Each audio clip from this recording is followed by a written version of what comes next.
Assalamualaikum warahmatullahi wabarakatuh. Salam bahagia, salam sejahtera, salam putri cempa, cerdas, cantik, mandiri, proaktif, dan agamis. Selamat datang tahun politik 14 Februari 2024. Kita akan memilih anggota legislatif, kita akan memilih presiden. Nanti bulan November kita akan memilih bupati, wali kota, gubernur se-Indonesia Raya. Dan tahun politik ini sudah banyak kan gambar-gambar, foto-foto orang-orang ganteng, orang-orang cantik di pinggir-pinggir jalan. Sudah banyak orang minta-minta KTP untuk jadi tim ses. Sudah banyak orang bagi-bagi duit, bagi-bagi jajan. Terus sudah banyak orang yang tiba-tiba dulu nggak pernah ikut pengajian, tiba-tiba datang ikut pengajian. Dulu nggak pernah muncul di publik, tiba-tiba kayak pendukungnya banyak gitu loh. Karena memang berpolitik itu kan terkait dengan massa ya. Jadi wajar ketika mereka yang mau terjun di politik ini mulai mempublikasikan diri. Biar populer, biar elektabilitasnya juga naik.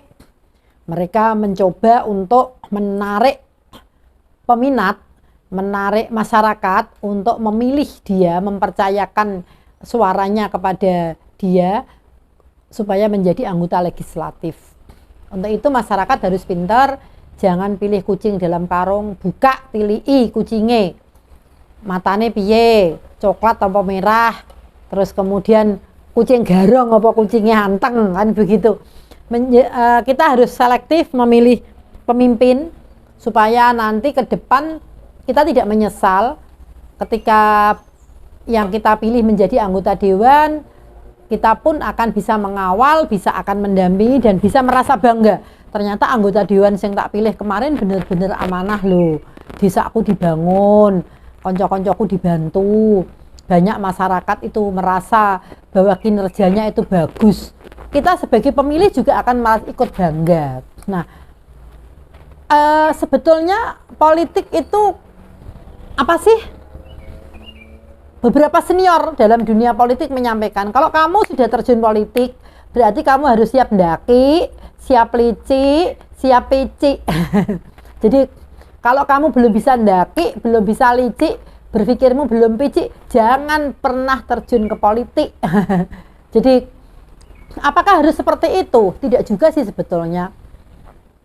Tapi karena memang terkait dengan strategi, terkait dengan trik-trik yang bisa menjadikan politik itu mencapai tujuannya, maka kita harus yakin dulu bahwa politik itu sesuatu yang mulia. Pada dasarnya kegiatan politik adalah kegiatan yang mulia. Bagaimana tidak seseorang berani mencalonkan diri sebagai kepala desa, berani mencalonkan diri sebagai DPR, itu dia nomor satu mengorbankan dirinya. Kesel awake, mengorbankan waktunya. Wes pokoknya ra tau turu, begadang terus anggar bengi. Mengorbankan duitnya. Didum-dumno wong sing ora tau kenal, Sing penting wonge iki seneng aku, sing penting wonge kenal aku anggar wong saanane wong jajan nang warung dibayari. Ketemu orang disangoni. Apa saja ada minta bantuan dibantu, minta rokok diberi. Itu sudah luar biasa, saudara-saudara. Orang berpolitik baru memulai saja, dia sudah mengorbankan semuanya dulu. Bagaimana tidak mulia? Sangat mulia. Yang menjadi tidak mulia itu kan kalau nawaitunya hanya untuk memperkaya diri sendiri. Tapi kalau nawaitunya aku nanti kalau terpilih menjadi anggota dewan, kalau terpilih menjadi bupati, wali kota, gubernur, atau bahkan presiden, aku akan menjalankan tugas tanggung jawabku dengan amanah. Itu luar biasa. Dia sudah pertama kali sudah mau berkorban. Tapi kan ar-rashi wal murtasi finnar, orang yang menyuap dan yang disuap dua-duanya masuk neraka. Oke. Tapi apakah Anda merasa disuap? Tapi apakah orang yang terjun politik itu merasa menyuap? Dilihat dulu. Karena suap-suapan itu bagian dari biaya politik. Nggak mungkin orang tidak bagi-bagi uang kalau kepengen dikenal sama orang lain. Siapa yang tahu kenal? apa itu, si A itu siapa, nggak pernah kiprah, nggak pernah kemana-mana, tiba-tiba harus kepengen jadi anggota dewan. Ya memang harus dibiayai supaya populer, supaya orang kenal, itu dibiayai, butuh biaya itu. Maka teman-teman, politik adalah sesuatu yang mulia, itu harus digarisbawahi yang tebal. Karena apa? Karena berpolitik adalah berani mengorbankan, berani mempertaruhkan semuanya, waktunya, duitnya, kadang-kadang harga dirinya untuk mencapai tujuan dia berpolitik. Nah, setelah dia terjun di dunia politik, dia tidak akan berpikir untuk dirinya sendiri, tapi bagaimana dia berpikir untuk menjalankan amanah dan tanggung jawabnya terhadap masyarakat yang sudah memilihnya. Itu orang berpolitik. Tujuan yang sangat mulia ini semata-mata hanya untuk mementingkan, memprioritaskan hajat hidup orang banyak. Bukan hanya untuk dirinya atau keluarganya, tapi wong akeh. Pasti seorang pejabat politik, pejabat publik itu pasti berpikirnya begini, apa yang bisa saya lakukan untuk membantu orang-orang yang sudah memilih saya? Apa yang bisa saya berikan pada orang-orang yang sudah percaya kepada saya? Itu berpikirnya orang-orang politik. Nggak ada orang politik kok berpikir bahwa aku tak untung dewe, aku tak sugih dewe, yang penting modalku kembali dewe. Itu bukan orang politik, itu pedagang. Itu orang-orang berdagang ketika dia kepengen duitnya itu untung dulu. Lah apakah ada politisi yang pedagang? Banyak banget. Siapa yang tahu? Ya kita yang memilih dong. Kita memilihnya harus cermat. Jangan sampai politik ketemu wong guyang-guyu, ketemu wong dundum duit, ketemu wong hehehe senyum-senyum, setelah terpilih jadi langsung ditekek rakyate. Langsung ngeh pokoknya aku ora mikir, aku ndek akali, saiki kowe tak akali. Astagfirullahaladzim, na'udzubillah min dzalik. Itu bukan politisi. Kalau wong politik enggak begitu. Wong politik sesungguhnya adalah orang yang mulia hatinya, karena dia berani keluar dari rumah, mengorbankan segala yang dipunyainya, dan kemudian dia berani untuk menjalankan amanah yang sungguh sangat berat. Berat loh menjadi orang politik itu, tidak ringan. Jadi jangan main-main, jangan hanya karena dirayu partai politik untuk jadi caleg, terus wis nyalek kae nanti tak biayai.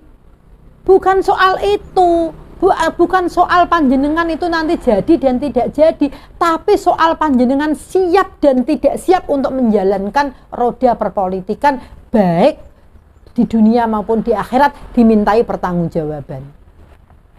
Jangan kaget kalau ada politisi tiba-tiba masuk penjara. Kalau memang itu memperjuangkan rakyat, nggak apa-apa. Biasa Jenderal Sudirman dulu di penjara, Pangeran Diponegoro di penjara, Bung Karno saja di penjara, nggak apa-apa. Kalau memang demi rakyat untuk memperjuangkan harkat dan martabat bangsa, di penjara itu sesuatu yang biasa bagi seorang pejuang politik. Tapi kalau di penjaranya karena korupsi, karena ngakali, karena ngapusi, itu beda lagi. Jadi jangan takut sebagai seorang pejuang politik untuk memperjuangkan hak-hak rakyatnya, meskipun itu penjara taruhannya tidak apa-apa. Dan seorang pejuang politik berani mengambil resiko. Aja wedi kowe engko nek usul ngono iku ra ditangkap KPK lho. Kok bisa sidik-sidik digeweden-wedenan? Enggak boleh begitu. KPK akan menjalankan tupoksinya dengan baik dan benar. Kita jangan takut, sepanjang itu untuk kepentingan masyarakat, sepanjang itu bisa dipertanggungjawabkan secara regulasi, jalankan kebijakan yang baik. Dan ingat, pejuang politik masanya cuman sebentar. Bupati 5 tahun, DPR 5 tahun, gubernur 5 tahun, setelah itu gigit jari. Manfaatkan kesempatan untuk mengambil kebijakan yang benar-benar pro rakyat. Manfaatkan kesempatan untuk benar-benar membantu banyak orang ketika menjadi pejuang politik di birokrasi. Karena setelah selesai belum tentu rakyat itu ingat menyapa kita. Dia ikut jadi pejabat, tuamu antri mobil motor ngasih dinomeri. Semua ingin menyalurkan aspirasi. Tapi begitu kita selesai jebret, ketemu di jalan belum tentu diloroi. Nah, bagaimana menjadi pejuang politik, pejabat politik yang dikenang dan disayang oleh rakyat, itu ya dari diri kita sendiri. Wah, dulu itu pas jadi pejabat itu bener-bener aspiratif, wonge dermawan, wonge lomo, wonge selalu ramah, wonge selalu memperjuangkan masyarakat. Jangan mau dikibuli pejabat politik, nek wayah wong mantu sing penting nyumbangi akeh, tapi duit sing digawe nyumbang hasil korupsi. Tidak pernah mementingkan masyarakat. Di ruang sidang hanya diam dolanan HP. Pada saat sidang dia tidak pernah usul, tidak pernah saran, tidak pernah berinisiatif. Yang penting dia itu datang ke masyarakat bawa duit yang banyak. Masyarakatnya hanya dihapusi dengan duit dan duit. Padahal duit itu duit korupsi. Akhirnya siapa? Kita rugi dapat duit, tapi duit kita harusnya kita dapat kesejahteraan yang lebih banyak dan yang lebih besar dong cukupnya. Tidak hanya sekedar dikasih duit 100.000, 500.000, 1 juta, enggak. Untuk itu, politik adalah aktivitas yang mulia karena dia bertujuan untuk sesuatu yang mulia. Pejabat politik yang mulia, politisi yang mulia selalu ada dalam garis-garis perjuangan yang jelas terjaga kemuliaannya. Tidak ada seorang politisi yang punya niat mulia, yang segedakan langsung itu tiba-tiba mohon maaf tanpa disadari melakukan sesuatu yang merugikan masyarakat itu bisa selamat. Enggak. Pasti ora suwe sudah banyak lah, baru beberapa waktu tiba-tiba ada kejadian yang tidak diinginkan. Untuk itu anak-anak muda yang nanti mencalonkan diri menjadi anggota legislatif, persiapkan mentalmu. Soal kalah dan menang itu soal biasa, tapi ketika sudah dilantik, demi Allah akan menjalankan amanah dengan sebaik-baiknya, jalankan amanah itu. Karena tidak semua orang dipilih Allah untuk menjadi seorang pejuang politik di negerinya sendiri. Indonesia semakin jaya, semakin maju, masyarakatnya sejahtera. Salam bahagia, salam sejahtera, salam Putri Cempa, cerdas, cantik, mandiri, proaktif, dan agamis. Assalamualaikum warahmatullahi wabarakatuh.